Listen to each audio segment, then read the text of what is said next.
Sud Radio Parlons Vrai chez Bourdin, 10h30, 12h30, Jean-Jacques Bourdin. Il est 10h30, merci d'être avec nous. Bonjour à toutes et à tous. 0826 300 300, vous connaissez votre numéro pour intervenir, pour réagir.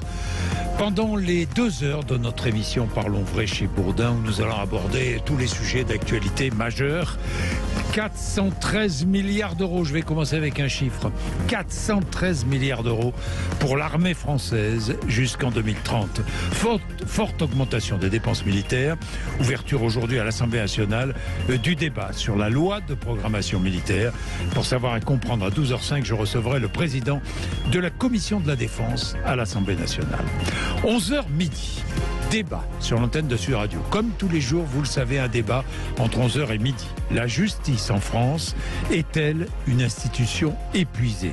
La justice française est-elle en état de délabrement avancé? C'est la question que je pose, question rude, mais vraie question que je poserai à tous nos invités tout à l'heure entre 11h et midi. Les Français ne croient pas que l'école donne les mêmes chances à tous les enfants. Sondage IFOP pour la Fondation Kéros pour l'innovation éducative. Comment instaurer une égalité des chances entre tous les élèves? Faut-il supprimer la carte scolaire? Nous en parlerons dans quelques minutes. Mais nous allons commencer dans un instant avec Mansour Kamardine. C'est l'un des 2 députés de Mayotte. Pourquoi? Eh bien parce que l'opération Wambouchou est dans sa phase active.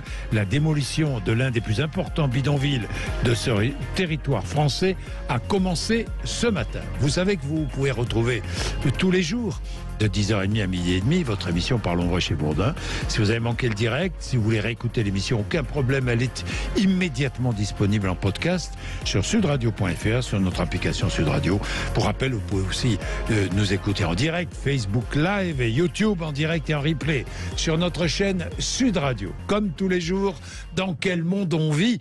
Avec vous, Félix Mathieu. Bonjour Félix. Bonjour Jean-Jacques. La France se prépare désormais au scénario le plus élevé en matière de réchauffement climatique, une hausse des températures moyennes de 4 degrés en 2100. La réalité globale du réchauffement climatique s'impose. Il faut donc se préparer concrètement à ces effets inévitables sur notre territoire et sur nos vies. C'est ce qu'explique un communiqué du ministère de la Transition écologique. Il lance demain ce nouveau plan d'action, d'adaptation au changement climatique. Les hypothèses de travail issues de l'accord de Paris se basaient sur un réchauffement en dessous de 2 degrés et de préférence même à 1,5 degré par rapport à la période pré-industrielle, soit au maximum une hausse de 3 degrés pour le territoire français. Mais cela est-il encore réaliste alors que la France est déjà à plus 1,7 degré et ce après l'année 2022, la plus chaude enregistrée en France depuis 1900? Eh bien, le dernier rapport du GIEC, en tout cas, lui estimait le mois dernier que le réchauffement climatique atteindrait la barre des plus 1,5 degré au niveau mondial dès 2030-2035. Le gouvernement veut donc désormais prévoir un scénario plus pessimiste correspondant à la tendance probable en l'absence de mesures additionnelles, un réchauffement mondial de 3 degrés et donc de 4 sur la France métropolitaine. Soit concrètement, eh bien, des canicules de 2 mois, des pluies extrêmes plus intenses sur la moitié nord, des épisodes de sécheresse de plus d'1 mois l'été sur le sud et l'ouest avec des pénuries d'eau, disparition aussi de la quasi-totalité des glaciers français. S'adapter côté économique donc, eh bien, ça signifie anticiper au niveau agricole, touristique, en matière d'assurance, de construction des bâtiments. Les efforts d'adaptation coûteront au moins 2,3 milliards d'euros par an, prévient le gouvernement. Parallèlement, en tout cas, en attendant, dès cet après-midi, Elisabeth Borne doit présenter aussi un nouveau plan d'action pour atteindre les 55% de réduction des gaz à effet de serre d'ici 2030. Il est 10h34. Merci d'être avec nous. Nous sommes en direct avec Mansour Kamardine, qui est député Les Républicains de Mayotte. Mansour Kamardine, bonjour.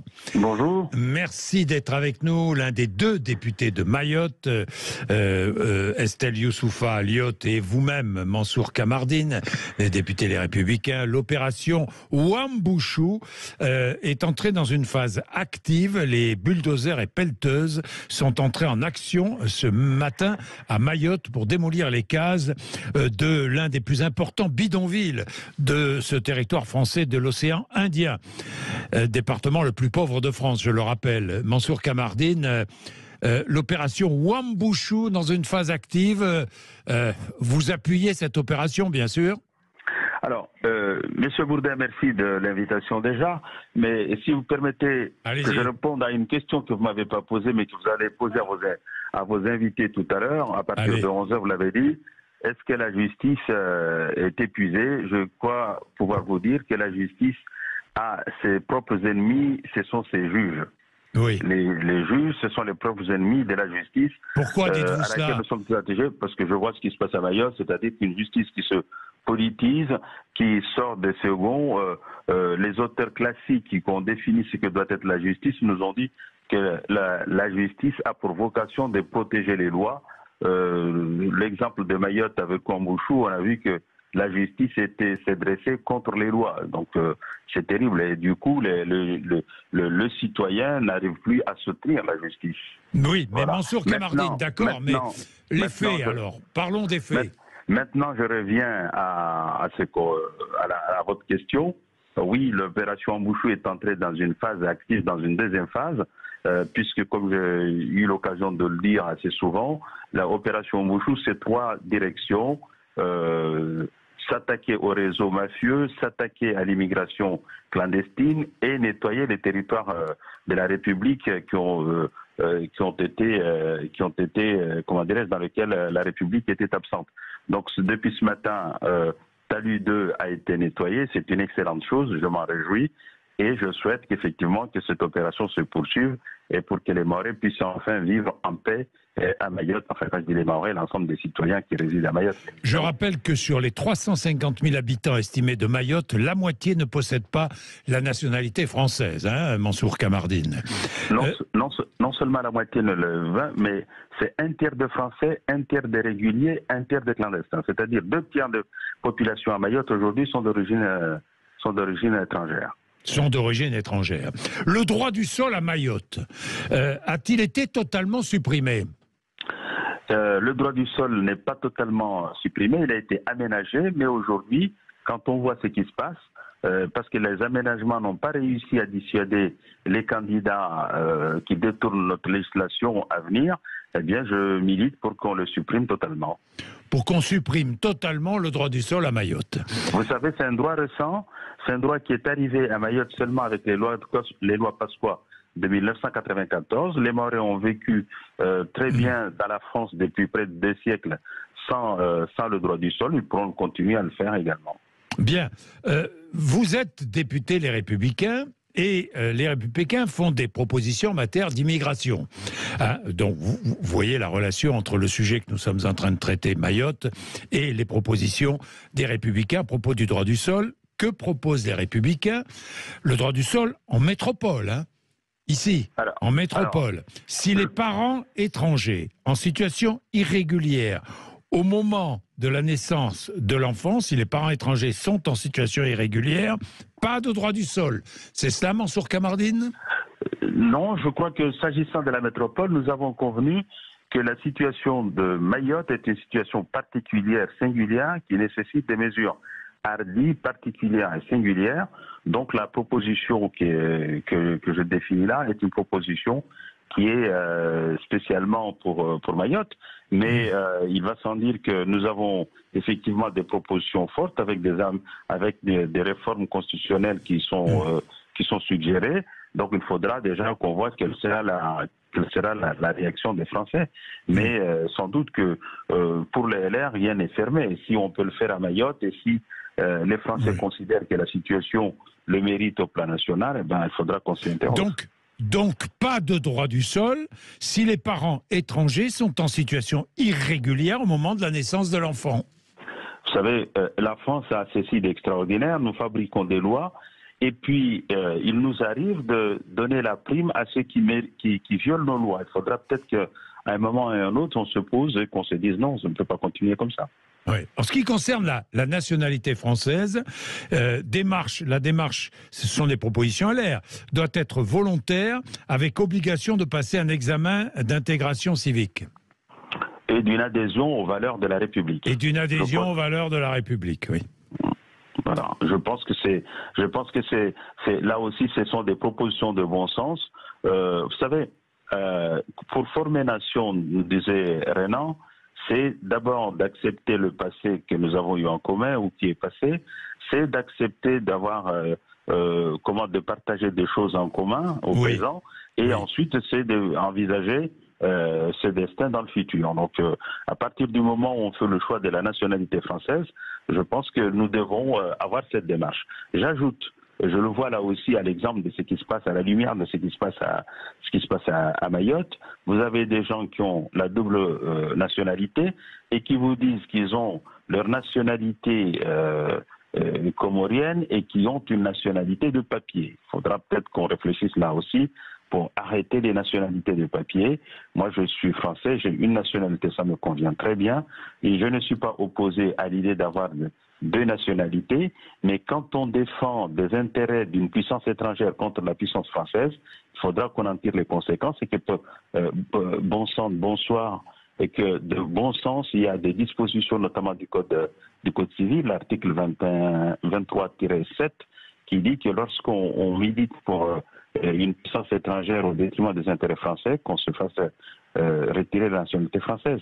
Il faut qu'on y arrive, ça aussi. Je pense qu'il y a de l'intérêt des Français. Les Français ne supportent plus qu'on soit agressé par des pseudo-Français. Merci Mansour Kamardine, merci. 10h42, vous réagissez évidemment. 0826 300 300. Je reviendrai. Le projet de loi immigration, nous avons beaucoup parlé d'immigration dans les semaines qui viennent, car ce sera l'un des grands sujets avant l'été, peut-être pendant l'été, même après l'été. Le projet de loi immigration, les propositions des Républicains, les propositions de la gauche. Enfin bon, nous parlerons beaucoup d'immigration, nous parlerons beaucoup de droit du sol et nous organiserons d'ailleurs des débats sur le sujet. Il est 10h42. Merci d'être avec nous. C'est un plaisir de vous savoir là. Vous n'hésitez pas à nous appeler dans un instant. Nous allons parler de l'égalité des chances à l'école. Les Français, dans une enquête sondage IFOP pour la Fondation Kéros, pour l'innovation éducative, les Français ne croient pas que l'école donne les mêmes chances à tous les enfants. Qu'en pensez-vous? Est-ce que pour vous, l'école donne les mêmes chances à tous les enfants?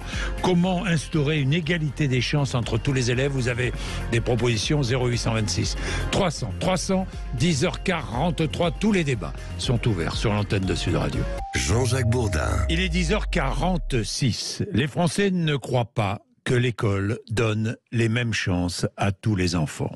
Sondage IFOP pour la Fondation Kéros, publié par Le Point ce matin. Anne Coffinier est avec nous, diplomate fondatrice de la Fondation Kéros pour l'innovation éducative. Anne Coffinier, bonjour. Bonjour Jean-Jacques Bourdin. Merci vraiment d'être avec nous. Ça m'intéresse beaucoup parce que nous avons organisé la semaine dernière un sujet sur l'école et l'égalité sociale. Et là, j'ai été frappé par plusieurs choses dans les conclusions de cette enquête IFOP, de ce sondage IFOP pour votre fondation, pour la Fondation Kéros. D'abord, premier chiffre, 56% des Français sont favorables à la suppression de la carte scolaire. C'est la conséquence du fait que les Français ne croient pas que l'école donne les mêmes chances à tous les enfants? Disons que beaucoup de gens aujourd'hui la contournent, oui. Mais en fait, ceux qui sont dans la classe moyenne sont coincés. C'est-à-dire qu'ils voient qu'il faudrait partir, mais ils n'y arrivent pas, ou alors ils s'épuisent, ou ils sont obligés de prendre des places dans le privé.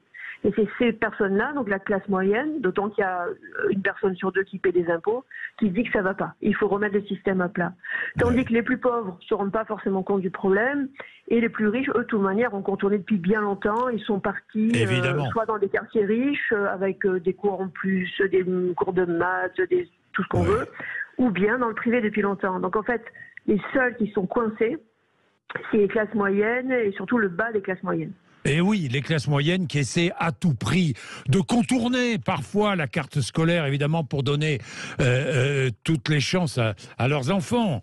Évidemment. Alors, évidemment, ces classes moyennes pensent que l'école ne donne pas les mêmes chances à tous les enfants.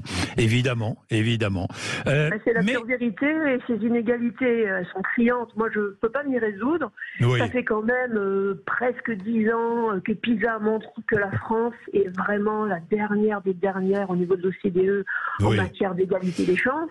on peut quand même pas rester dans une approche purement nostalgique et à la fois se résigner à pas bouger. Il faut absolument remettre à plat le système pour rendre l'égalité des chances une réalité.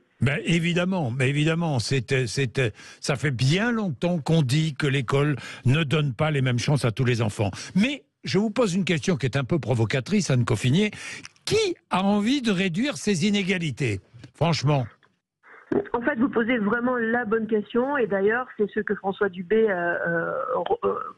souligne lui-même dans le journal Le Point, parce que les plus pauvres, et donc en fait on voit aussi que ceux qui sont dans le public veulent que le système change, ils veulent pouvoir accéder à un choix qui aujourd'hui leur est refusé. Par contre, une grande partie des gens qui paient pour être dans l'école privée sous contrat n'ont pas du tout envie que ça bouge. Et ça, on le voit très bien dans si on regarde en détail le sondage, est très intéressant. On se rend compte qu'en fait, ceux qui ont le plus besoin de changement, c'est ceux qui aujourd'hui sont dans l'école publique. Bien sûr, qui sont aujourd'hui... Il y a un regain, plus qu'un regain d'intérêt pour le privé. Mais ça s'explique. Personnel plus investi, absences moins nombreuses, les absences sont mieux gérées, les parents plus écoutés, dans le privé en général. Oui, Anne Coffinier.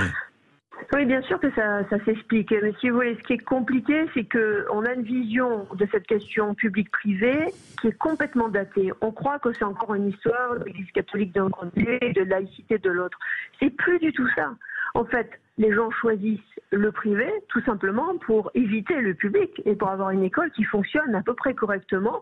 Ils espèrent retrouver l'école publique d'antan dans l'école privée d'aujourd'hui.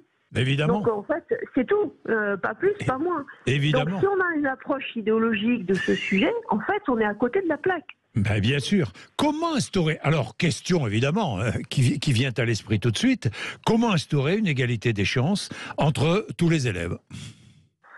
Pour moi, il y a deux approches complémentaires. La première chose, c'est supprimer la carte scolaire. Donc, oblige en fonction de l'habitation les Français qui vont dans l'école publique à aller dans telle ou telle école publique. Donc, en fait, c'est la double peine parce qu'il y a beaucoup d'endroits où géographiquement la population est très condensée par rapport au niveau social et à l'origine culturelle.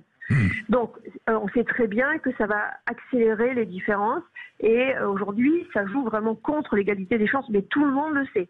Donc, cet outil qui a été installé pour gérer la massification du système dans les années 60, il n'a plus lieu d'être aujourd'hui, il ne sert à rien, il faut juste le supprimer. Donc ça, c'est la première chose, c'est facile. À l'époque de la gestion informatique fine comme on a aujourd'hui, c'est vraiment facile. La deuxième chose qu'il faut faire, c'est qu'il faut entendre que les Français veulent choisir. Ils ne veulent pas juste pouvoir mettre leur enfant à l'école publique, ils veulent mettre leur enfant dans une école qui correspond vraiment à leurs besoins. Et cette école, elle peut être publique, comme elle peut être privée, sous contrat ou hors contrat.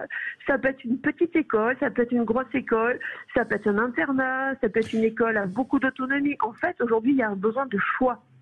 Et d'une manière générale, les Français veulent une école qui s'adapte aux besoins de leurs enfants. Ils sont plus tellement prêts à considérer que tous les enfants doivent réussir dans un seul moule unique. Vous voyez, donc c'est plus une question de pédagogie, de taille aussi, un désir de taille humaine, que proprement parler la question de savoir si c'est public ou privé. Oui, mais que chacun ait la possibilité de choisir. Évidemment, tout le monde est d'accord. Sauf que, parfois, aller en établissement privé, ça a un prix, un coût, Anne Coffinier. Donc, que faire Prise en charge par l'État de la scolarité en établissement privé ? Il faut faire ce qui se fait dans des pays depuis, pour ce qui est de la Suède ou de certains États américains depuis très longtemps, les années 30, donc ça remonte à très longtemps. C'est-à-dire qu'il faut que pour les personnes qui n'ont pas de moyens financiers élevés, l'État prenne en charge le coût d'accès à l'école de son choix. Donc on peut le faire de différentes manières. Techniquement, c'est pas très compliqué. On peut faire un crédit d'impôt, on peut faire un système où l'argent suit tout simplement l'établissement choisi par l'enfant. Donc en fait, il y a une dotation qui est apportée par l'État à l'école choisie, qu'elle soit publique ou privée, moyennant bien sûr une évaluation indépendante pour être sûr que ça vaut la peine de financer cette école. Oui, mais Anne Coffinier, dans ces cas-là, il va y avoir un afflux vers l'établissement privé et une forme de désertification du public. Pas forcément. De toute manière, il y a toujours des phénomènes de transition qui peuvent être, rendus un peu plus doux par des principes d'accompagnement. Mais de toute manière, aujourd'hui, il n'y a pas de vraie concurrence, donc il n'y a pas de vraie stimulation. Et ça, c'est mauvais pour l'offre globale proposée aux Français. C'est-à-dire que vous avez une école publique qui persiste parce qu'elle est gratuite et que c'est le choix par défaut. Vous ne faites pas d'efforts particuliers, vous vous retrouvez à l'école publique. Donc, ça fausse complètement les choses. Ensuite, vous avez une école privée qui, de toute manière, ne peut pas tellement se développer parce que l'État la bloque à 20% des enfants scolarisés actuellement. Et du coup, ça lui donne quelque chose d'assez malsain, à mon avis. C'est-à-dire ça lui donne la possibilité d'avoir l'impression qu'elle est très bonne, essentiellement parce qu'elle sélectionne à l'entrée ou pendant. Et donc, du coup, au lieu d'être aussi bonne qu'elle pourrait être, en réalité, elle n'est pas si bonne que ça, l'école privée. C'est juste qu'elle sélectionne beaucoup. Et donc, l'école publique n'est pas challengée, si vous me permettez cet anglicisme, par l'école privée. Et l'école privée sous contrat n'est pas aussi bonne qu'elle pourrait être, tout simplement parce qu'elle est protégée par cette sorte de pénurie organisée par l'État. Bien sûr. Et donc, c'est une logique de rente avec tout ce que ça de catastrophique. Dans n'importe quelle économie, une logique de rente, c'est toujours sous-optimal.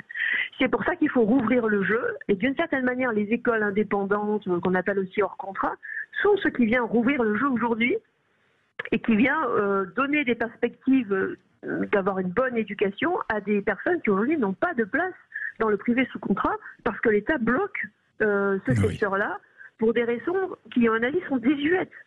Il ne s'agit plus de faire la guerre à l'Église catholique parce qu'elle serait anti-républicaine et contre l'enracinement de la République dans les institutions françaises. Et donc, du coup, cette guerre publique-privée, elle est juste absurde. Oui, évidemment qu'elle est absurde, évidemment, voilà. Et elle est désuète. Complètement désuète. Ouais. Merci Anne Coffinier, merci beaucoup, fondatrice de la Fondation Kairos pour l'innovation éducative. Voilà un très bon sujet, école privée, école publique. Est-ce qu'il faut donner, mettre les deux écoles sur un plan d'égalité, donner les mêmes chances à tous les parents et tous les élèves de choisir l'un ou l'autre? Ce sera l'objet d'un débat aussi que nous organiserons prochainement. Il est 10h56, mais vous avez votre avis, 0826 300 300. Nous allons parler de la justice, juste après les informations. La justice. Les Français sont inquiets. Débat. La justice en France est-elle une institution épuisée? La justice française est-elle en état de délabrement avancé? Certains le disent. Est-ce vrai ou pas? Débat.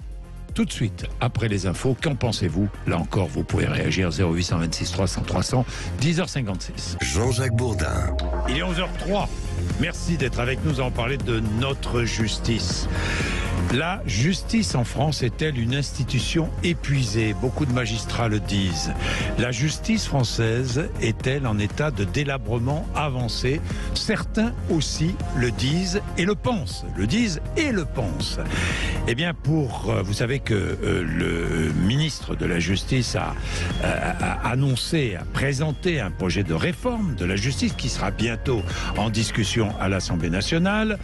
L'idée, c'est de donner à la justice plus de moyens budgétaires et humains. Derrière cette volonté, nous allons donc ouvrir le débat sur la justice française avec nos invités. Béatrice Brugère, magistrate, secrétaire générale du syndicat Unité Magistrats SNM-FO. Bonjour. Bonjour. Merci d'être avec nous. Antoine Savignac, qui est avocat, ex-député LR. Antoine Savignac, bonjour. Et nous aurons tout à l'heure la sénatrice UDI de Lyon, Dominique Vérien. Un rapport a été rendu, rapport co-rédigé d'ailleurs par Dominique Vérien, a été rendu et fait des propositions pour améliorer le traitement des violences intrafamiliales. Mais je reviens vers vous deux pour parler de la justice. Est-ce que la justice française est en état de délabrement avancé, Béatrice Brugère? Alors, écoutez, d'abord, c'est pas moi qui vais le dire, c'est les états généraux qui ont eu lieu, vous savez, maintenant, il y a 1 an. Oui. On a eu une espèce de grand moment de débat, j'allais dire, un peu démocratique, puisque les citoyens aussi ont été consultés, mais de nombreux experts sont venus parler, et c'est vrai que ce rapport des états généraux de la justice commence avec un bilan extrêmement sévère. Sévère. Très sévère, très documenté d'ailleurs, c'est ça qui est intéressant, parce que souvent on dit oui, la justice va mal, mais là c'est documenté. Donc c'est ça qui est intéressant et qui est assez nouveau. Et ce document fait tout simplement le bilan d'un état de faillite d'une justice qui en effet est totalement délabrée. Alors tout ne fonctionne pas mal. Je ne veux pas rester sur cette idée négative, c'est pas vrai, mais tout ne fonctionne pas bien et je crois que tout le monde le sait aujourd'hui. Et ce qui était intéressant dans ces états généraux, c'est qu'une fois qu'on a dit que c'était délabré, qu'est-ce qu'on fait ? Voilà. Et ce sera l'objet de notre débat d'ailleurs. Hein. Voilà. Qu'est-ce qu'on fait ? Et puis surtout, et je crois que c'est ça le plus important, c'est d'identifier les vraies causes profondes qui ont mené à ce délabrement. Parce que tant qu'on ne s'arrête pas sur ce moment de réflexion, en réalité, les solutions ne sont jamais les bonnes. Et je crois que c'est là où il y a une difficulté, c'est qu'il y a aussi une crise de la pensée sur la réforme elle-même. C'est-à-dire que, et je m'arrête là, après je rends la parole, on est sur un paradoxe très particulier, et vous le savez puisque vous avez fait beaucoup d'émissions là-dessus déjà, on passe notre temps à réformer la justice, et au fur et à mesure, on constate... C'est comme l'éducation nationale, chaque ministre une réforme. Et on c'est constate comme dans l'éducation à chaque fois que ça va de pire en pire. Donc la vraie question c'est, est-ce que l'on sait en France réformer l'institution judiciaire? A-t-on le courage aussi, je poserai une question, la question autrement, a-t-on le courage et la volonté de vraiment réformer l'institution judiciaire? Je poserai la question, et de... état de délabrement ou pas? J'aime pas parler, Antoine Saligna. J'aime pas parler d'état de délabrement parce que y a deux choses. Il y a à la fois effectivement la sonnette d'alarme tirée par les professionnels sur les difficultés que rencontre la justice au quotidien, et ça on peut pas évidemment les nier. Et il y a le problème de confiance des Français. Et je pense qu'il faut que les Français aient confiance en leur justice. Il n'est donc pas complètement, à mon sens, raisonnable de parler d'état de délabrement. Dire que effectivement il y a un certain nombre de problèmes et de difficultés auxquelles sont confrontés l'ensemble des professionnels de justice, c'est une chose. Mais pour réformer, il faut peut-être aussi se poser les bonnes questions.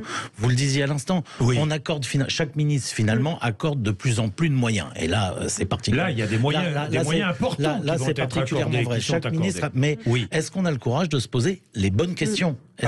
Alors, quelles sont les bonnes questions? Est-ce que nos institutions judiciaires sont aujourd'hui en corrélation avec le monde dans lequel nous vivons? Par exemple, je voudrais qu'on explique bien pour les auditrices et les auditeurs. Qu'entendez-vous par institution judiciaire? Est-ce que le fonctionnement de la justice aujourd'hui est celui qui correspond à notre société? Il y a l'un des premiers problèmes qui pour moi est essentiel et qui est aujourd'hui encore et qui est depuis longtemps au cœur du débat, c'est la séparation du parquet et du siège. Il y a évidemment les modalités de l'activité judiciaire. On nous dit que ça va arriver, je l'espère et j'y crois, entre autres que les décrets Magendie vont être réformés pour simplifier le fonctionnement des juridictions et leur permettre de s'accélérer. Et puis, il y a un problème, mais vous le savez, qui est un problème qui me tient à cœur aussi, il y a le rôle des professionnels de la justice dans la vie quotidienne et la politisation de cette justice. Alors, Béatrice Brugère, je voudrais faire la distinction. Parquet et siège, le parquet sont les magistrats qui accusent et le siège, ce sont les magistrats qui jugent. Bon, il faut bien faire la distinction parce que les Français, bien souvent, ne savent pas, ne comprennent pas. Mais ce sont des magistrats, les uns comme les autres, ce qui pose problème pour certains. Bien, mais je voudrais être très terre-à-terre. Qu'est-ce que j'entends? Je voudrais être très terre-à-terre. Qu'est-ce que j'entends? Le problème de la police, n'est-ce pas la justice? Ça, je l'entends sans cesse. Le policier arrête, le juge remet en liberté le lendemain. Les policiers le disent régulièrement, notamment dans les affaires de trafic de stupéfiants. On arrête les délinquants, ils sont libres le lendemain. Le coupable n'est pas en prison. Ça aussi, je l'entends sans cesse. Que les violences ne restent pas impunies. Les violences restent impunies. Je l'entends sans cesse. Ça, c'est du concret. C'est l'opinion publique qui pense ça. Pourquoi ? Et c'est pas bon. Et c'est pas bon pour la justice. C'est pas bon pour la justice et c'est dangereux. Vous savez, j'ai un exemple. J'ai regardé hier les 2 présumés agresseurs de Monsieur Trogneux sur le plateau de TPMP, qui ont été lynchés.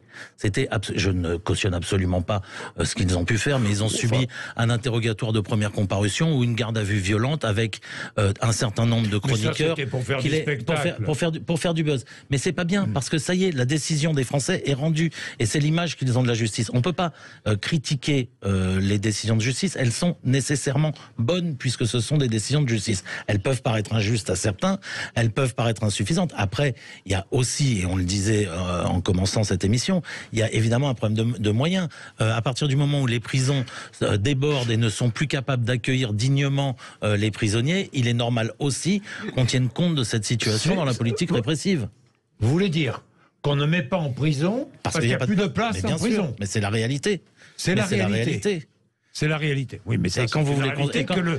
Oui, mais pardon, mais ça, c'est une réalité que le citoyen ne peut pas accepter. Tous les citoyens veulent des prisons, mais quand vous dites que vous allez construire une prison, voyez la levée de boucliers que ça génère régulièrement. Tout le monde en veut, mais personne n'en veut près de chez soi. Voilà. Donc il faut pouvoir répondre à ça. Béatrice Brugère. Non, mais je voudrais quand même qu'on insiste sur cette histoire, cette image véhiculée par l'opinion publique et véhiculée par les policiers aussi.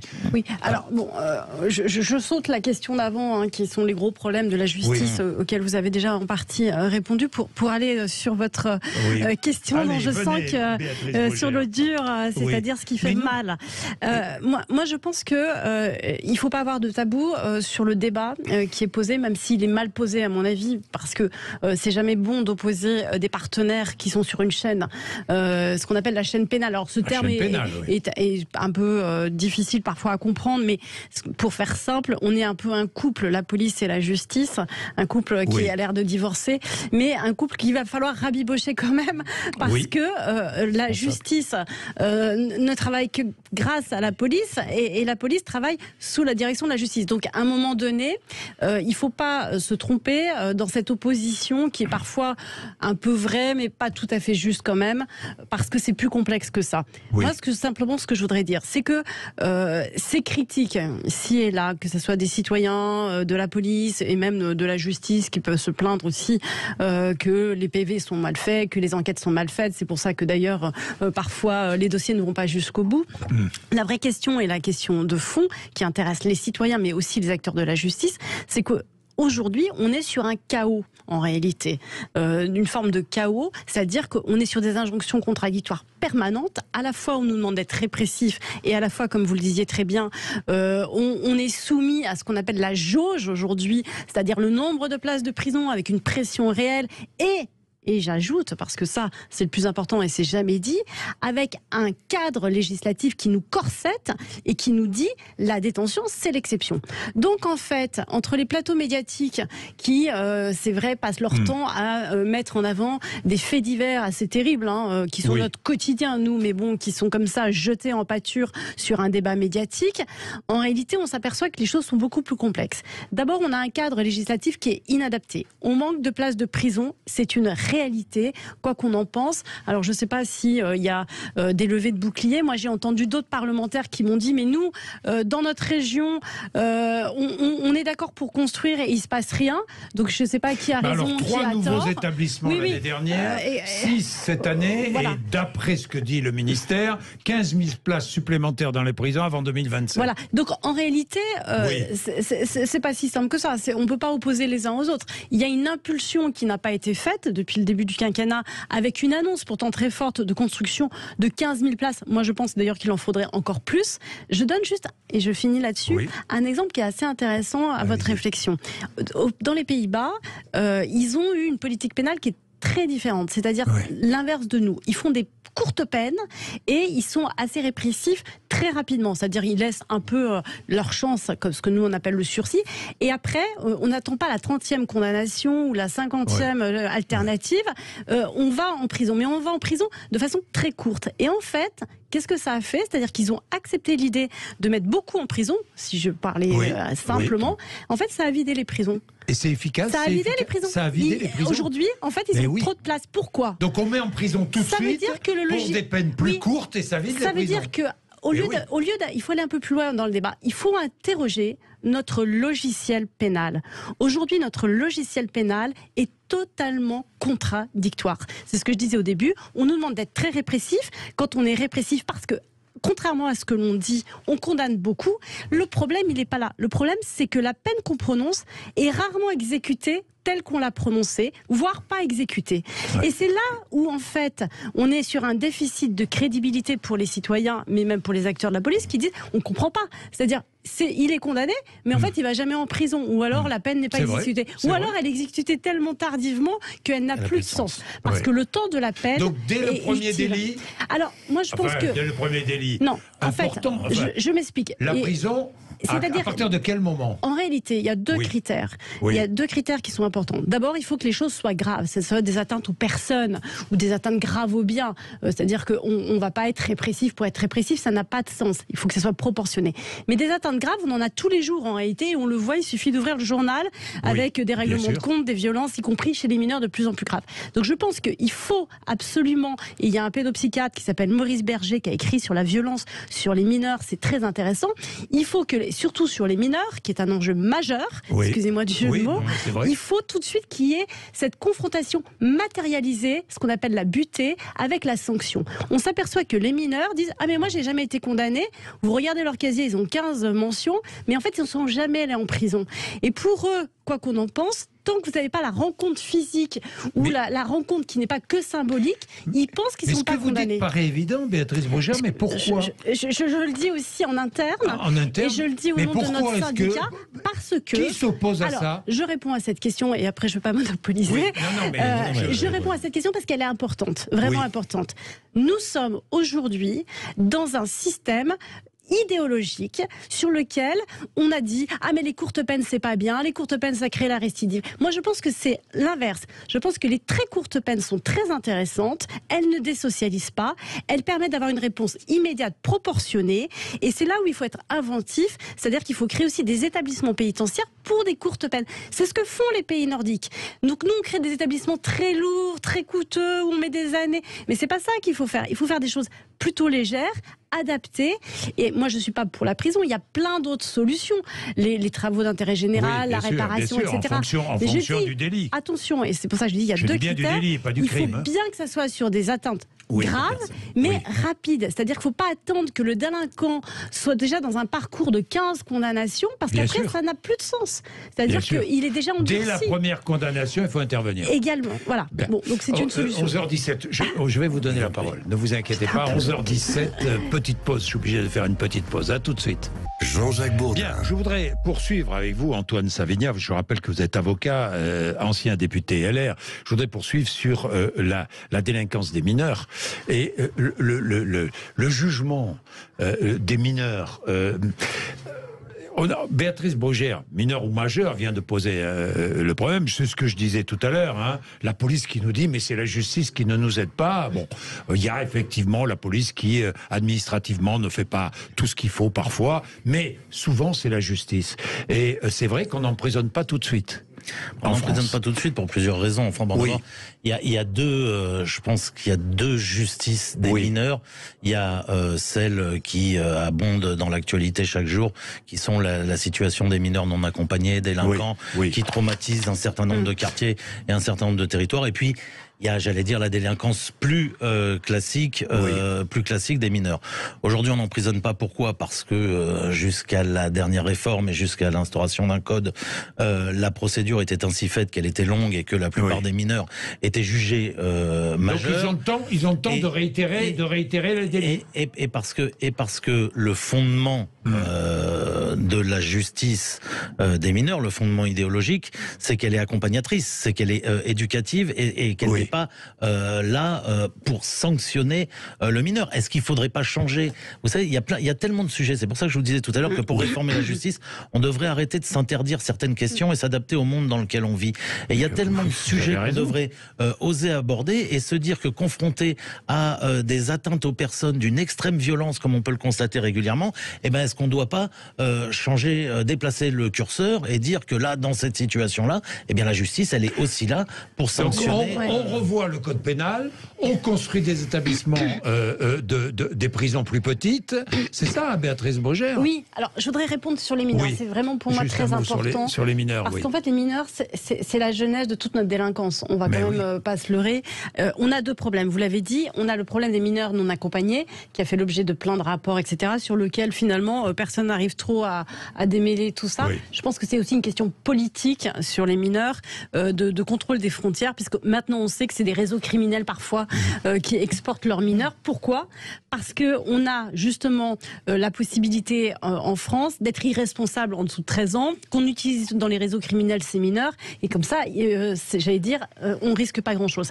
Mais sur la délinquance des mineurs, il faut s'interroger sur les stupéfiants, sur la problématique de l'éducation nationale qui s'effondre, dont qu'il faut mettre en parallèle, sur les problèmes des violences, et on le verra d'ailleurs sur les violences faites aux femmes et aux mineurs, sur le trafic des armes.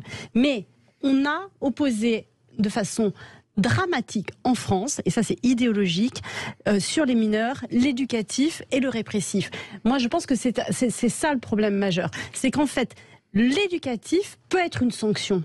Et en réalité, on a dit non, soit c'est répressif, soit c'est éducatif. Mais il y a des mesures, des sanctions qui sont de l'éducation.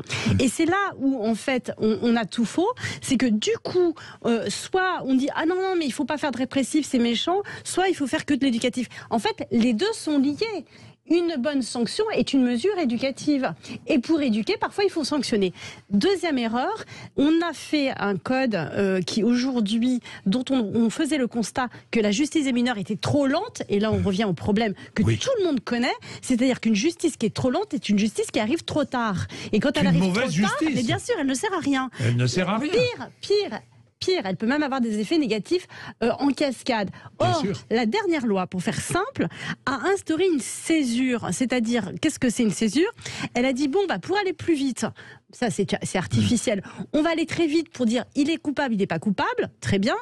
Et par contre, on prendra son temps, parce que tout ça, c'est très intéressant, pour donner après la sanction. Mais c'est l'inverse qu'il fallait faire. Un mineur, il est dans une temporalité qui n'est pas celle des majeurs.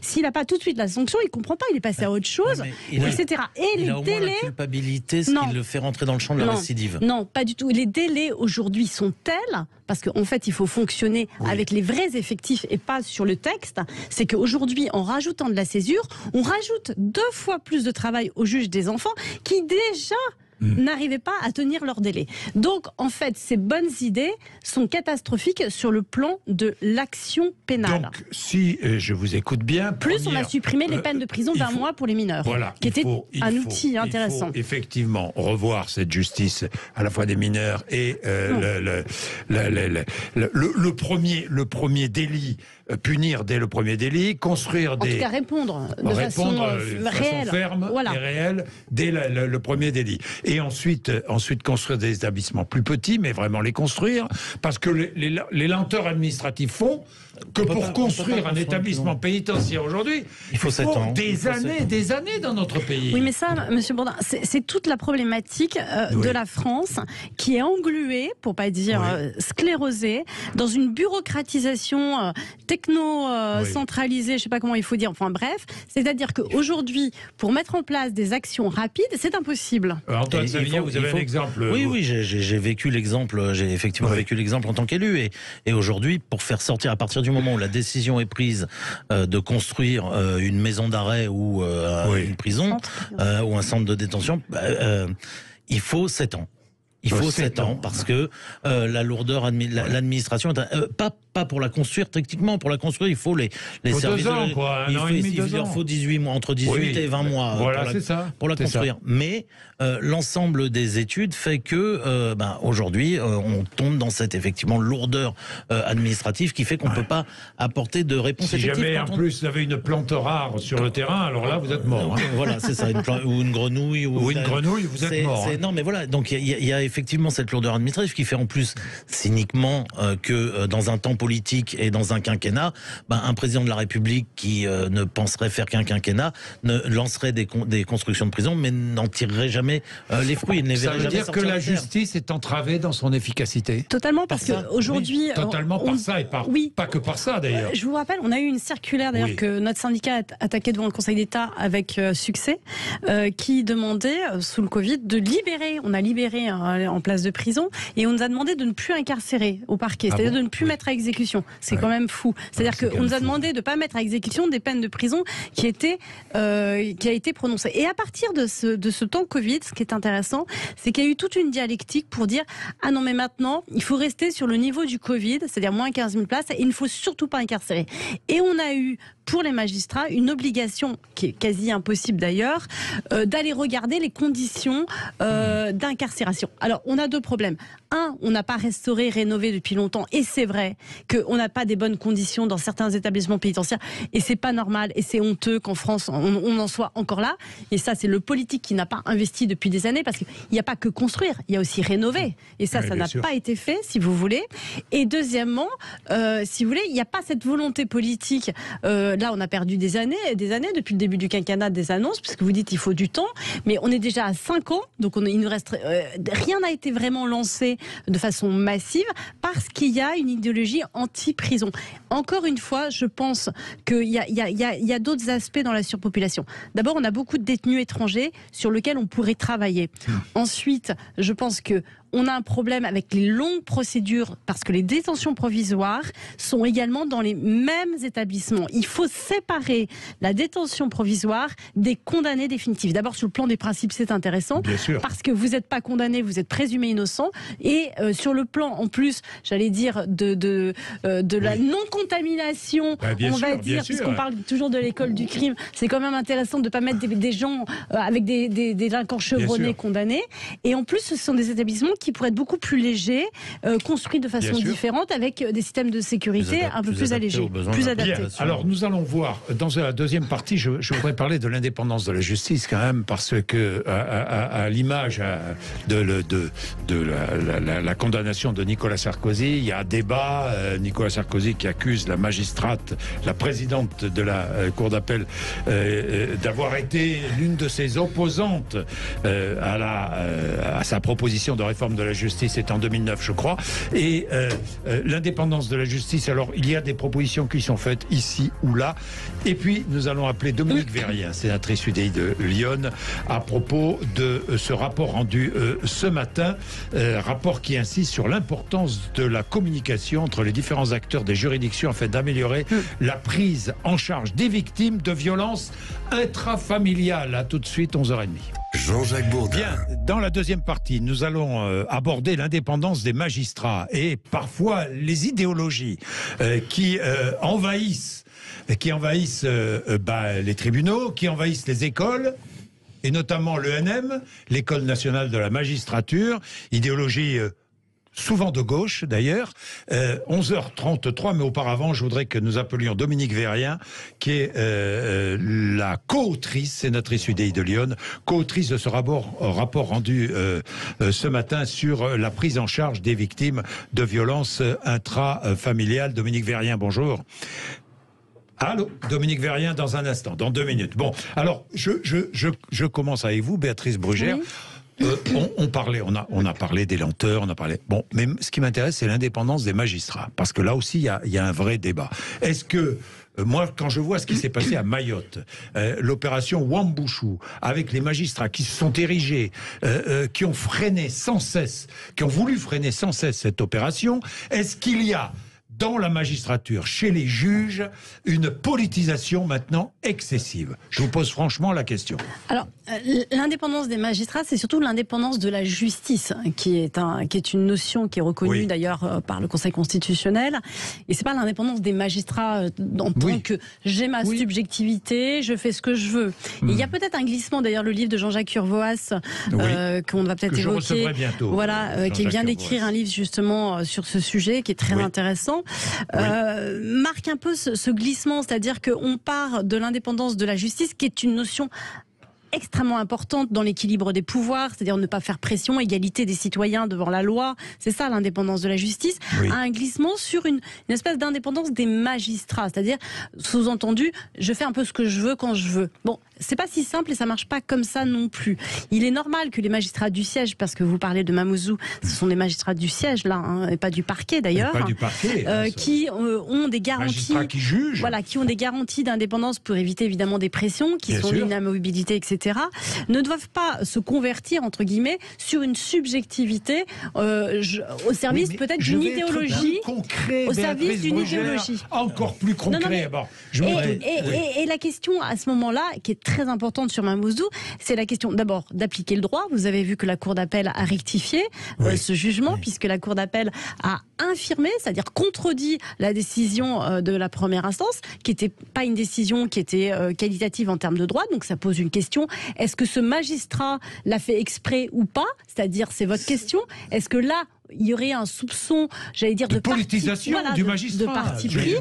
Et la deuxième question, c'est surtout cette question, c'est l'impartialité. C'est ça qu'on demande aux magistrats. C'est-à-dire de ne pas utiliser leurs fonctions pour les mettre au service, soit d'une politisation, soit d'une idéologie. Alors je vais aller plus loin. Oui, qu'est-ce que vous voulez dire, je voulais dire que Mamoudzou, dans l'absolu, on l'oublie. Il y a eu une décision, il y a eu un appel, le droit est rendu. Le problème, c'est la politisation du magistrat. Quand le syndicat de la magistrature va manifester contre un projet de loi tendant à faciliter l'éviction des gens qui squattent les habitations. En disant, alors évidemment, politiquement, c'est facile à faire passer, on va défendre le plus pauvre, voilà. Mais moi, je suis avocat. Demain, mon client a sa maison qui est squattée.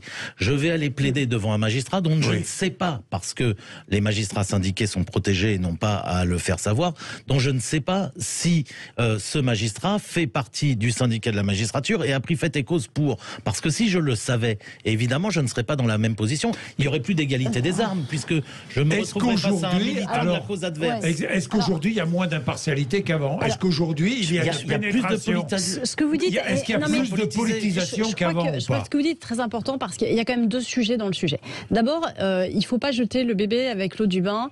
Le syndicalisme est quelque chose nécessaire. Et je suis à tête d'un syndicat, donc je peux le dire.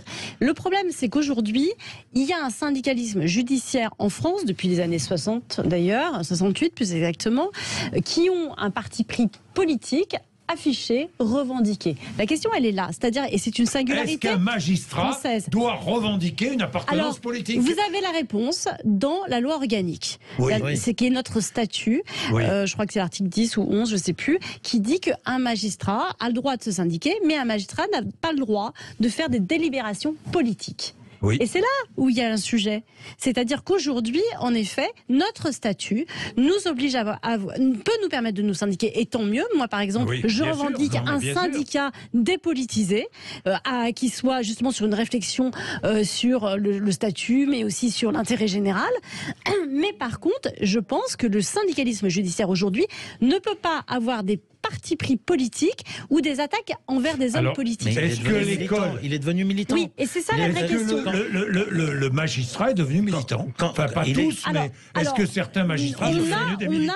On a, à mon avis, une réflexion très importante à avoir. Et aujourd'hui, on a devant l'Assemblée et le Sénat un texte de loi organique qui, à mon avis, devrait clarifier sans doute ça, parce que le syndicalisme est quelque chose de très important qu'il ne faut pas attaquer. Ce qu'il faut attaquer, c'est ces dérives. Ça, on est d'accord. Mais est-ce que l'école nationale... Moi, j'aime bien les questions directes. Moi, j'ai un exemple simple. Et à l'époque, je m'étais longuement exprimé et j'avais démissionné de la CJR. Quand les deux premiers magistrats de France signent une tribune dans Le Monde, que 2 mois et demi après, le syndicat de la magistrature dépose une plainte et que dans la foulée, immédiatement, ce signataire de la tribune dans Le Monde, qui était le François Molins, ouvre un dossier à l'encontre du garde des Sceaux, je me dis quel est le rôle de chacun.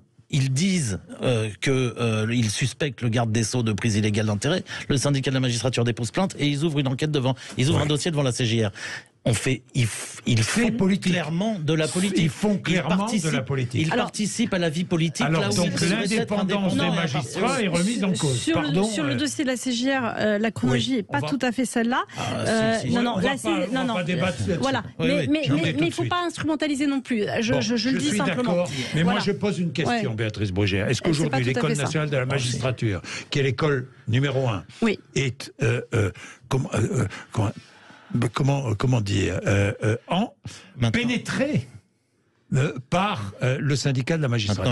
Alors, écoutez, moi aujourd'hui, est-ce que franchement, aujourd'hui, tous les futurs magistrats sont plus politisés qu'auparavant?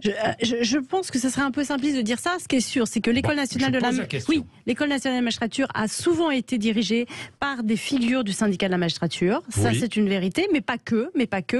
Et moi-même, qui suis passée par l'École nationale de la magistrature, je n'ai pas adhéré au syndicat de la magistrature. Donc, c'est plus compliqué que ça, évidemment. C'est comme quand vous êtes à l'université, c'est pas parce que vous avez un professeur. Mais je pose la question. Oui, mais c'est pas parce que vous avez un professeur de gauche que vous êtes de gauche, ou un professeur de droite que vous êtes de droite. En réalité, ce qu'on attend d'un magistrat, c'est et c'est ça qu'on n'apprend peut-être pas assez à l'École nationale de la magistrature, c'est le discernement, c'est l'impartialité, c'est la qualité. Vous ne répondez pas à ma question. Non, mais c'est-à-dire que c'est la loyauté du serment du magistrat. Mais votre question, elle est juste, Jean-Jacques Bourdin. Elle est totalement juste. Je viens de vous répondre.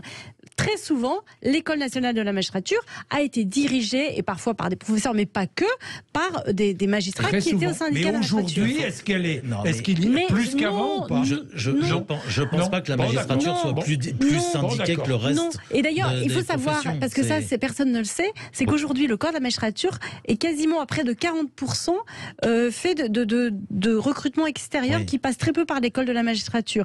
Et tant mieux. Donc, vous voyez, c'est pas si simple. Je crois que la vraie question, vous l'avez posée tout à l'heure, c'est celle de la politisation de certains magistrats qui s'expriment par la voix syndicale de certains syndicats qui, en effet, heurtent. Et on a eu la jurisprudence du mur des cons, je vous le rappelle. Oui, je rappelle, oui. Voilà. Et le syndicat de la magistrature a été condamné, d'ailleurs, pour ça. Oui, c'est vrai. Bien, nous allons prendre Dominique Verrien juste après la pub, très vite. Il est 11h42. Jean-Jacques Bourdin. Dominique Verrien, bonjour. Bonjour. Merci d'être avec nous, sénatrice UDI de Lyon. Alors, sur l'indépendance de la justice, vous vouliez vous mêler au débat? Oui, j'aurais bien voulu. Alors, allez-y. Je suis rapporteur sur le budget justice. Oui, je sais, oui. Alors, allez-y. Voilà, non, mais c'est vrai qu'on doit se poser la question d'avoir un juge qui, le matin, distribue des tracts contre quelque chose et qui fait interdire cette chose-là le soir. Au moins, à minima, il devrait se déporter dans ces cas-là, je pense. Oui. Donc il y a une vraie réflexion à avoir. Voilà, non, je vous dis, parce que les Français ont un mauvais regard, si je puis dire, sur leur justice. Lenteur, on en a parlé. On a parlé aussi de les policiers qui répètent sans cesse que les peines ne sont pas appliquées. Enfin, il y a des réformes à faire. On a une des justices les plus rigoureuses de l'Europe. Seuls les Anglais nous battent en Europe par rapport aux peines d'emprisonnement, y compris à leur réalisation. Oui, enfin, c'est pas ce que disent les policiers, hein, Dominique Verrien. Ah oui, non, mais chacun le voit selon son prisme. Hein. Le policier voit le délinquant, le policier voit le délinquant dans la rue, le délinquant arrêté la veille, hein. Oui, non, mais tout est améliorable, on est tout à fait d'accord. Bon, Dominique Verrien, sur la prise en charge des victimes de violences intrafamiliales, vous avez rendu votre rapport rédigé avec Émilie Chandler, qui est députée Renaissance, du Val d'Oise. Dominique Verrien, vous dites il faut absolument que la communication, une meilleure communication s'installe entre les différents acteurs des juridictions. Tout à fait. Pour éviter que le juge des enfants prenne des décisions en méconnaissant la situation familiale de l'enfant, pour que le juge aux affaires familiales prenne une décision concernant éventuellement d'ailleurs la garde des enfants en méconnaissant la situation familiale, et que le juge pénal prenne une décision sans en informer le juge aux affaires familiales par ailleurs. Il faut absolument que tout le monde puisse se parler et qu'on regarde bien une situation globale une situation familiale et non pas seulement pour caricaturer monsieur qui a tapé, madame qui demande le divorce et l'enfant qui est victime dans tout ça. Oui, pourquoi? Parce qu'aujourd'hui, ce n'est pas le cas? Eh bien, pas partout. Alors aujourd'hui, il y a eu quand même beaucoup de progrès de fait et un certain nombre de juridictions ont déjà commencé à s'organiser comme nous le préconisons, mais pas toutes. Donc là aussi, il y a une marge de progression. Et vous préconisez la création de pôles spécialisés dans les tribunaux permettant la constitution d'équipes dédiées et formées au traitement des cas de violence intrafamiliale. Oui, la formation, c'est ce qu'il y a de plus important, me semble-t-il, parce que si on ne sait pas qu'une victime de psychotraumatisme ne génère aucune empathie et que du coup, on la croira moins en général que celui qui lui a tapé dessus.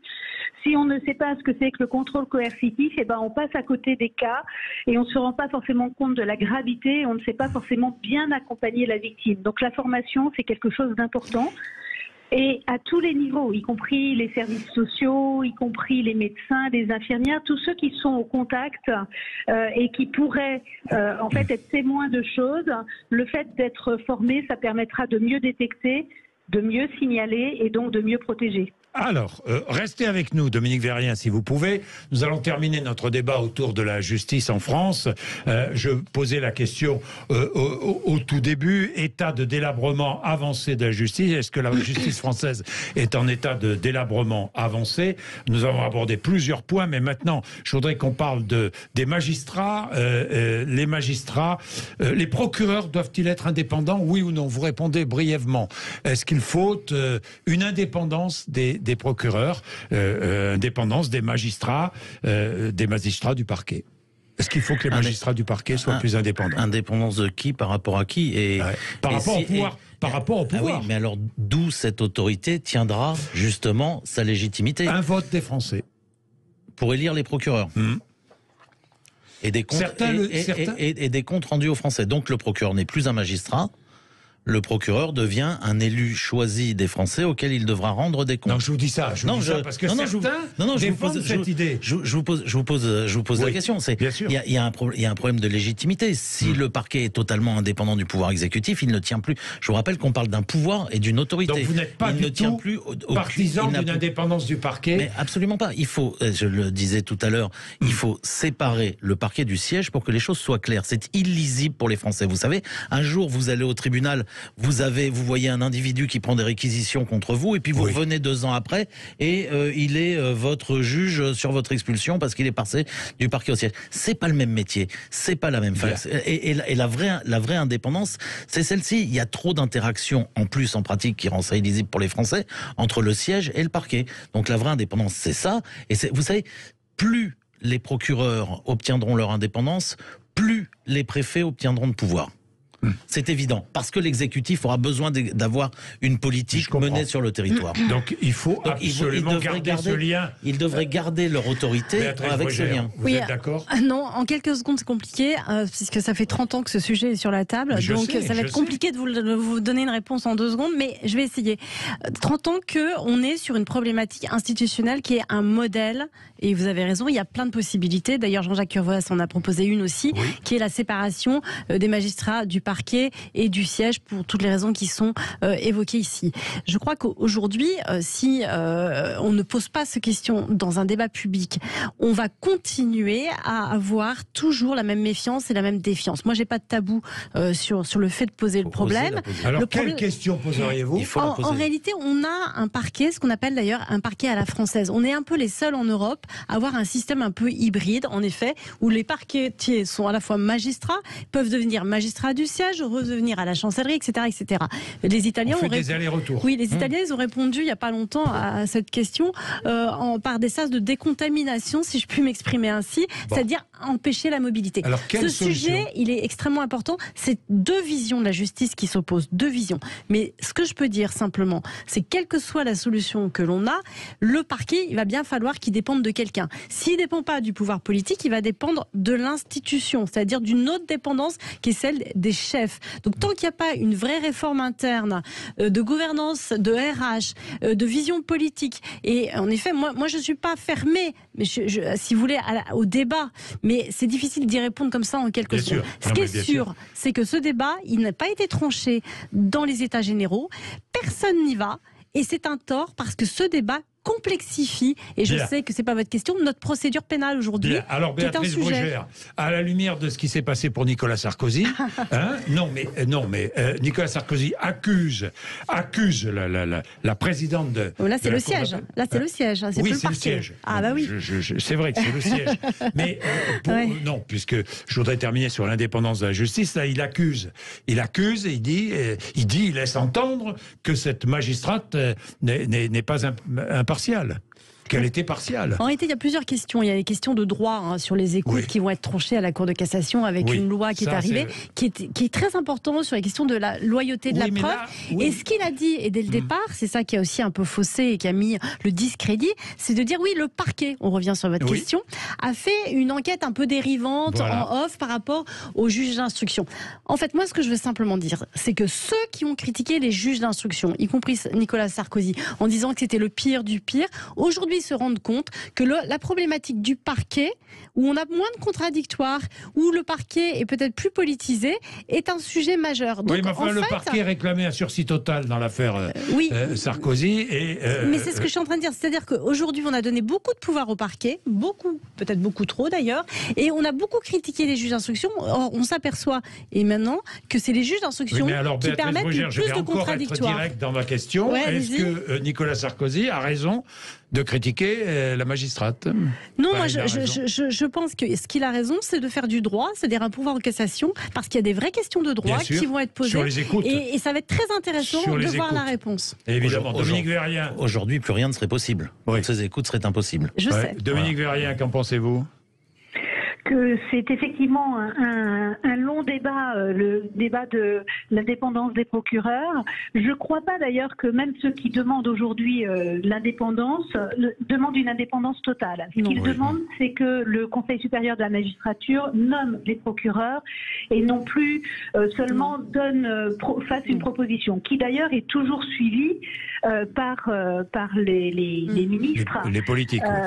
Par les politiques. Donc l'idée, c'est ça. Mais ce que propose Jean-Jacques Urvoas, c'est vraiment une séparation des deux corps. Or, il y a très peu de procureurs, et le fait de séparer les deux corps, il y a un vrai risque de ne pas forcément trouver de vrais candidats pour devenir procureur. 2110 procureurs en France. 2000 sur 8000. Ça reste un beau métier que de porter la parole des Français. Comment ? Ça reste un beau métier que de porter l'accusation dans l'intérêt de la société. Je pense qu'il y aura des candidats. Il y a d'ailleurs beaucoup de magistrats qui ne font des carrières qu'au parquet, parce que c'est une vocation pour eux. Il y a aussi un problème dans ce basculement du siège au parquet, c'est le fonctionnement de la carrière du magistrat. C'est-à-dire que beaucoup de magistrats acceptent un poste, vous êtes au parquet, vous acceptez un poste au siège dans une autre juridiction juste parce que ça vous permet de prendre votre grade et d'avoir votre évolution de carrière. Si on décorrélait tout ça et qu'on laissait les gens prendre leur grade au poste où ils sont, qu'ils occupent bien et avec passion, et vous savez, pour un procureur, la connaissance du territoire, c'est aussi très important. Les procureurs qui changent trop souvent, ils n'ont pas la connaissance d'un territoire. Je rappelle que le procureur conduit l'accusation. Mais voilà, c'est ça. Et ça reste un beau métier. Ça reste un très beau métier. Mais on s'aperçoit qu'en fait, on n'a pas réglé les problèmes fondamentaux, qui sont les problèmes de RH, de constitution, de délimitation, de transfert de mobilité, qui en effet brouillent le message. C'est pour ça que moi je pense que le débat doit être posé de façon sereine. Le problème, c'est que ça fait 30 ans qu'on tourne autour. Et ça nous pose des vrais problèmes parce qu'on est condamné par la Cour européenne des droits de l'homme et du coup, on est obligé de faire du bricolage. Vous avez vu que réformer en France, c'est difficile. Vous savez, là, on a terminé, mais je voudrais juste, quand je réfléchis à ce que nous avons dit, je vois qu'aucune réforme n'est vraiment engagée, que tous les sujets que nous avons abordés, aucun n'est mis sur la table. Alors ils sont mis, mais parfois elles sont mal faites ces réformes, donc on recommence en permanence. C'est-à-dire que, et c'est là où je pense qu'il faut plus réformer, et d'ailleurs Jean-Jacques Urvoas le dit dans son livre, il faut refonder de façon claire et définitive un modèle de justice français. Donc on continuera à réformer, même les moyens qui sont très importants, ils vont buter, et c'est la Cour des comptes qui le dit, sur un problème de RH, d'obsolescence, de mauvaise gestion, etc., etc. Donc la RH et les ressources humaines, excusez-moi, et les compétences de ce ministère sont un élément majeur pour avancer sur les questions de justice. Mais les questions fondamentales, pardon, ne sont pas mises sur la table et ne sont pas posées. Ça, c'est la France. La réforme en France est un tabou. Mais il faut refonder, il faut réformer. Il faut quand même réformer la justice. Il ne faut pas la réformer, il faut réfléchir à un nouveau modèle. Oui, vous avez raison. C'est un propre modèle. Oui, parce que le mot réforme maintenant est galvaudé. On fait que ça, de réformer. Il ne veut plus rien dire. Oui. Bien, merci beaucoup. Merci à vous les trois d'être avec nous. 11h58. Vous êtes sur Sud Radio. Jean-Jacques Bourdin. Le budget de nos armées, 12h12, vous êtes sur Sud Radio. Avec nous, Thomas Gassillou, qui est député Renaissance du Rhône et président de la Commission de la Défense nationale et des Forces armées à l'Assemblée nationale. Thomas Gassillou, bonjour. Bonjour. La loi de programmation militaire commence à être débattue à l'Assemblée nationale aujourd'hui. Cet après-midi, vous allez être au cœur des débats. 15 jours de débat, si j'ai bien compris, à peu près 700 amendements qui ont été déposés. 700 amendements déposés à la fois par la majorité et aussi par l'opposition. Est-ce que vous pensez que cette loi sera votée ? Alors, 700 amendements en commission, qui s'est réunie il y a une dizaine de jours, mais en séance publique, on n'a pas encore le chiffre exact, parce que certains vont être irrecevables, mais ça sera peut-être même davantage. Même davantage. On parle de 1500, puisque vous savez que la commission ne concerne que 1/8 de l'Assemblée, alors que la séance publique, l'ensemble des députés peuvent y participer. Bon, écoutez, il faut être mobilisé jusqu'au bout et dans ce travail de conviction sur ce sujet qui est grave. Mais moi, je suis assez confiant sur le fait que cette loi de programmation puisse être votée. Ça fait plus de 6 mois qu'on fait un travail avec l'ensemble des groupes politiques pour essayer d'être dans une logique de co-construction. Et d'ailleurs, en commission, des amendements ont été adoptés venant de l'ensemble des groupes politiques. Et donc aujourd'hui, ce travail, je pense, va porter ses fruits et va permettre, malgré le climat politique un peu tendu, de converger en disant qu'effectivement, la France a besoin de cette loi de programmation militaire. Donc pas de 49.3. Pas de 49.3. Même si historiquement... Vous allez me dire, mais même s'il n'y a pas de majorité, si vous sentez que la majorité n'a pas la majorité parlementaire, que vous n'avez pas la majorité à l'Assemblée, est-ce que vous utiliserez le 49.3 ? Le 49.3, c'est une décision du gouvernement et de la Première ministre. Moi, je suis président de la Commission de la Défense. Moi, j'estime avoir fait le travail nécessaire pour aboutir à un consensus à celui-là. Mais quand même, pour le petit clin d'œil historique, je rappelle que les premières lois de programmation militaire ont été votées avec le 49.3 en 1960, parce qu'à l'époque, personne, hormis le général de Gaulle, ne voulait de la dissuasion. Et on a vu quel intérêt il y a eu d'avoir ce 49.3. Aujourd'hui, qui remettra en cause la dissuasion ? Oui, ça a servi à mettre en place la dissuasion, il faut le savoir. Mais Elisabeth Borne a bien dit qu'elle n'utiliserait plus le 49.3, si j'ai bien compris ce qu'elle disait récemment. Moi, je sais que dans la Constitution, on peut utiliser le 49.3 une fois par session. Donc, s'il le faut, il sera utilisé. Mais écoutez, moi j'ai une constitution qui a été validée par la souveraineté populaire. Le 49.3 est un des outils dont dispose le gouvernement. Et donc moi je suis très serein sur l'usage qui est fait du 49.3 quand un texte est fondamental. Pourquoi pas, si jamais le texte... Ce ne sera pas nécessaire. Bon, eh bien nous verrons bien si c'est nécessaire ou pas au cours des débats. Alors, 413 milliards d'euros de dépenses militaires jusqu'en 2030. C'est une augmentation des dépenses. Nous allons regarder où va aller l'argent. Parce que c'est ce qui intéresse les Français, finalement. Et c'est notre rôle de parlementaire de vérifier que l'argent des Français est bien utilisé. Mais bien sûr. 60% dans la dissuasion nucléaire ? Non. 60. Alors, le vrai chiffre pour la dissuasion nucléaire, c'est environ 13%. 13%. Mais par contre, vous avez beaucoup d'équipements qui concourent à la dissuasion, mais qui ne sont pas exclusifs à cela. Par exemple, quand vous avez un avion ravitailleur qui accompagne un avion lors d'un raid nucléaire, bien entendu, il a beaucoup d'autres usages, hormis la dissuasion. Donc le vrai chiffre des équipements qui sont vraiment dédiés à la dissuasion et des recherches qui vont autour, c'est 13%. C'est 13%. Alors évidemment, dissuasion nucléaire, ça veut dire tête nucléaire, missiles, des rafales, vous l'avez dit, des avions ravitailleurs, je sais pas moi, des sous-marins nucléaires, les porteurs, les vecteurs, les armes, effectivement, avec deux composantes. Effectivement, une composante océanique, donc ce sont les sous-marins nucléaires lanceurs d'engins qui vont se blottir, se cacher sous les océans et qui peuvent actionner le feu nucléaire, et la composante aéroportée, donc les avions qui sont en mesure de... Plus d'avions, plus de sous-marins ? Non, même nombre de sous-marins, on en a 4, c'est ce qui permet d'assurer la permanence à la mer depuis que l'addition a été lancée. Combien de sous-marins nucléaires en permanence en mer ? Un, avec la possibilité d'en mettre un deuxième à tout moment, voire un troisième. Voire un troisième à tout moment. Lanceur d'engins. Lanceur d'engins. Lanceur de bombes nucléaires, quoi, disons. Qui dispose d'armes nucléaires. Exactement, qui dispose chacun de 2 x 8 missiles, 16 missiles, chacun de ces missiles pouvant être équipé de 6 têtes nucléaires. chaque missile peut être équipé de 6 têtes nucléaires. Jusqu'à 6 têtes nucléaires, puisque quand le but de cette dissuasion, c'est qu'elle soit crédible. Évidemment. Et donc, effectivement, pour se prémunir sur la phase terminale d'un contre-feu qui pourrait être ouvert sur le missile se divise en 6. J'ai compris. Avec le principe du mirvage, c'est-à-dire que vous avez une cohorte de missiles qui arriverait sur la cible, quasiment impossible à arrêter. Alors, je vais entrer un peu dans le secret. Enfin, vous n'allez pas tout me dire, mais ces sous-marins, personne ne sait qui c'est, où ils sont. Personne, même pas le président. Même pas le président. Non. Le sous-marin part de l'île Longue et va se blottir à un endroit sous les océans où lui, seul le chef du sous-marin. Qui décide d'ailleurs de l'endroit où il va se blottir? Il y a un état-major dédié qui est uniquement le chef du sous-marin a cette information. Il peut lui-même être. C'est ça la dissuasion. Voilà, c'est ça la dissuasion. Et donc ce sous-marin, bien sûr, n'émet pas.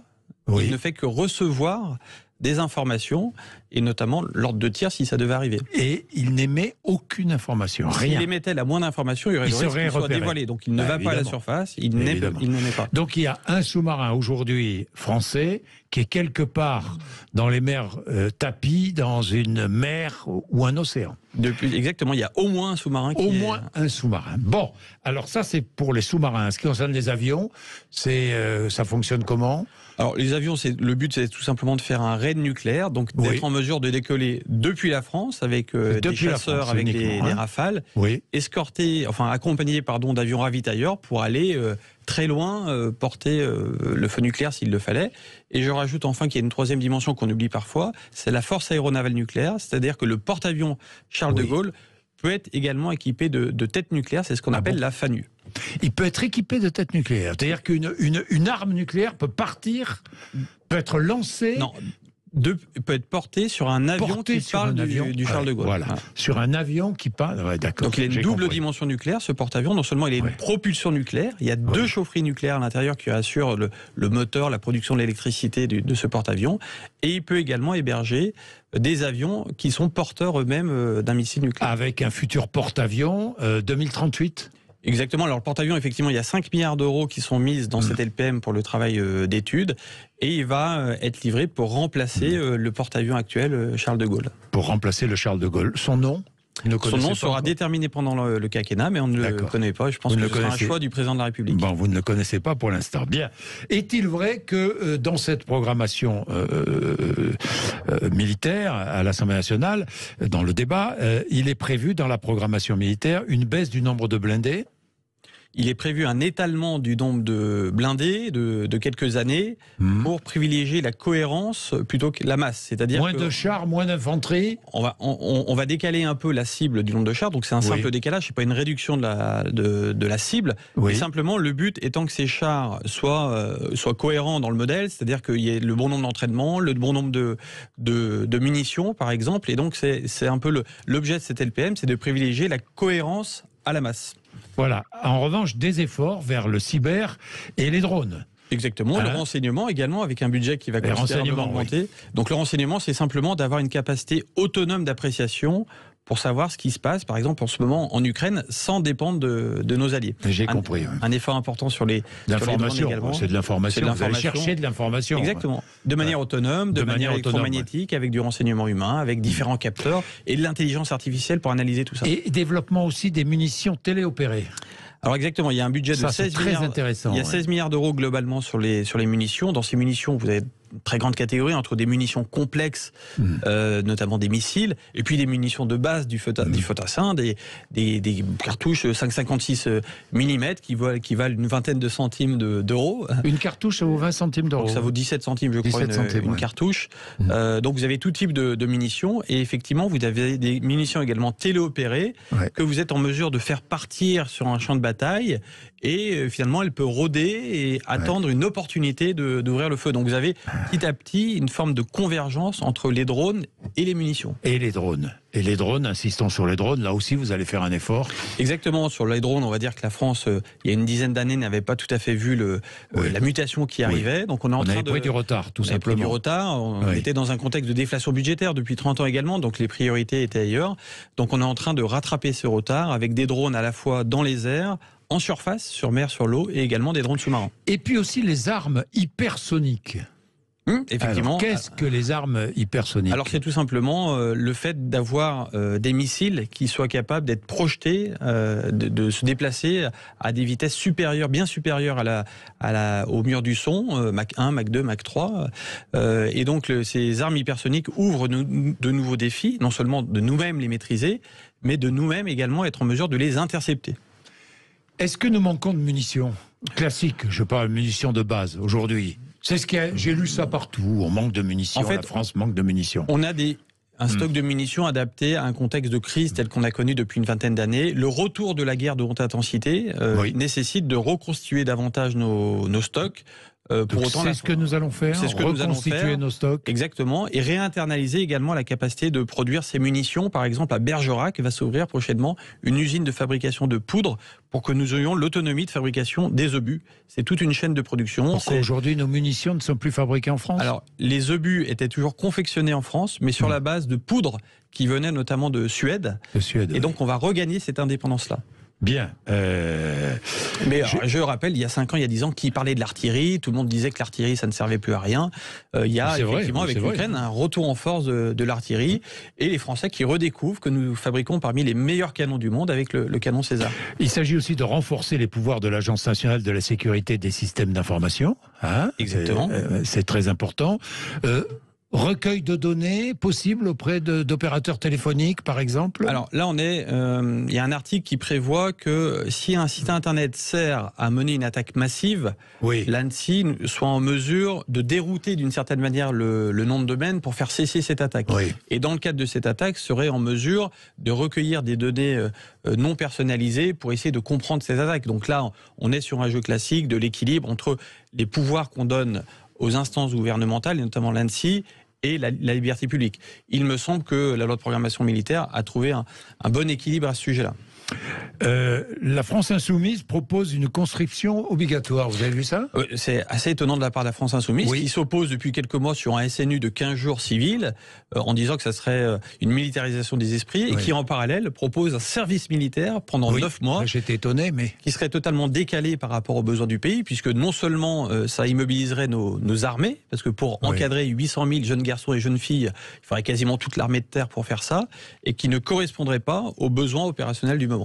Oui, à propos du SNU, c'est toujours sur la table, le SNU, mais l'armée ne sera pas mise à contribution financière. Il n'a jamais été question que l'armée, que le budget des armées en tout cas contribue au un peu plus SNU. De 3 milliards, on avait dit. Mais il y a un budget de l'État effectivement de 2 à 3 milliards d'euros, mais qui n'a jamais été prévu d'être sur le budget des militaires. À un moment donné, il a peut-être été envisagé que les dispositions législatives du SNU soient dans la loi de programmation militaire, mais avec un budget qui aurait été propre. Donc voilà, donc la discussion concernant le SNU, sera les militaires ne tenaient pas trop. Est-ce que les militaires seront engagés dans le SNU? Dans le SNU, il y a notamment des anciens militaires qui peuvent assurer l'encadrement, comme également des cadres de l'éducation nationale, comme également de l'éducation populaire. Donc il y a une dimension défense, effectivement. Mais des terrains militaires, des bâtiments militaires, à la marge, sur la phase 1 de... L'armée n'a pas très envie d'ailleurs d'être engagée dans ce SNU, non? Vous avez dans l'armée un peu d'opposition. Il y a ceux qui disent le SNU, vraiment ça ne nous concerne pas. Et également, vous avez des gens à l'armée qui disent non, l'esprit de défense, le fait que l'engagement des plus jeunes de nos concitoyens, c'est quelque chose d'important, puisque au-delà des capacités militaires, la défense d'un pays repose également sur l'engagement de tout le monde, jusqu'aux citoyens, en passant par les collectivités, par les entreprises. C'est ce qui se passe actuellement en Ukraine. C'est pas uniquement l'armée ukrainienne qui est engagée, c'est l'ensemble de la nation ukrainienne. Bon, la France est engagée en Ukraine. La France fait la guerre. La France n'est pas engagée directement. Elle n'a pas de troupes au sol. Elle aide l'Ukraine à se défendre. Elle est engagée indirectement. Indirectement. Oui, elle soutient l'Ukraine dans sa défense, légitime au regard du droit international. Oui, elle est engagée. Est-ce qu'elle va être engagée dans les airs? Est-ce qu'un jour, la France pourrait livrer des avions à l'Ukraine? C'est un sujet qui peut exister. Vous savez que le président Zelensky l'a demandé au président Macron. La demande est en train d'être instruite. La France, elle est surtout... elle se concentre sur les matériels qui sont efficaces pour les Ukrainiens. Aujourd'hui, la bataille est essentiellement... Un avion serait efficace. La bataille est aujourd'hui essentiellement une bataille au sol. Vous avez énormément de défense sol-air qui existe, qui fait qu'aucun des deux pays n'a la supériorité aérienne. Et donc aujourd'hui, la priorité, moi, me semble, à conforter les moyens terrestres. Donc pour l'instant, pas d'avion pour l'Ukraine. C'est une décision du président de la République. Il a ouvert la voie à la formation de pilotes. Moi, je suis favorable à ce qu'on l'étudie, mais vous savez, former des pilotes sur nos avions, c'est quelque chose qui va prendre peut-être 9-10 mois. Donc, pourquoi pas engager la formation des pilotes dès aujourd'hui, mais ce ne serait pas un game changer de cette bataille-là. Je comprends. Merci Thomas Gassillou d'être venu nous voir. Il est 12h26, vous êtes sur Sud Radio, merci. 12h26, nous aurons l'occasion de reparler de la chose militaire, entre guillemets, et évidemment. André Berkoff.